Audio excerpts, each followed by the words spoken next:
Didier Deschamps construit son équipe autour de Kylian Mbappé. Et les médias ne parlent que de cela. De nombreux grands pays l'ont déjà fait, et cela a fonctionné. Par exemple, Lionel Messi en Argentine, Cristiano Ronaldo au Portugal. Alors, qu'y a-t-il de mal, si Deschamps construit son équipe autour de Mbappé, lui donnant la liberté de se déplacer sur le terrain, en créant un espace pour lui-même? Kylian Mbappé a aidé la France à remporter la Coupe du Monde en 2018, et en 2022, il a emmené la France en finale, et a presque remporté la Coupe du Monde pour la deuxième fois consécutive. Pourquoi pas lui donner un peu plus de liberté pour voir ce qu'il peut faire?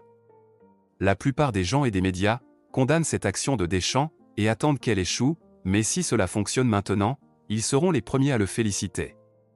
La stratégie de Deschamps est basée sur le potentiel exceptionnel de Mbappé.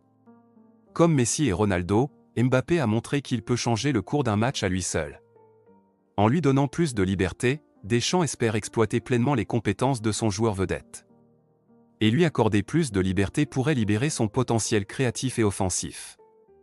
Je ne dis pas qu'il n'y a aucun risque à prendre ce genre d'action, comme par exemple, elle peut créer une dépendance excessive à un seul joueur, ce qui pourrait devenir problématique si Mbappé se blesse ou n'est pas en forme. Ensuite, cela peut déséquilibrer l'équipe si les autres joueurs ne parviennent pas à s'adapter à ce style de jeu. Enfin, les adversaires pourraient trouver des moyens de neutraliser Mbappé, rendant la stratégie inefficace. Malgré ces défis, Deschamps semble convaincu que construire l'équipe autour de Mbappé est la meilleure approche. Il est important de se rappeler que les grands joueurs, comme Messi et Ronaldo, ont aussi eu des équipes construites autour d'eux, et cela a souvent conduit à des succès majeurs. En Argentine, Messi est la pièce maîtresse de l'attaque, et son influence sur le terrain est incontestable. De même, Ronaldo a été le leader incontesté du Portugal pendant des années. Finalement, le succès de cette stratégie dépendra de plusieurs facteurs.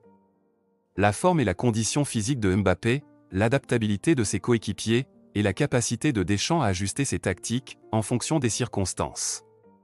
Si tout se passe bien, la France pourrait voir une nouvelle ère de succès sous la direction de Mbappé. Sinon, les critiques auront matière à discuter.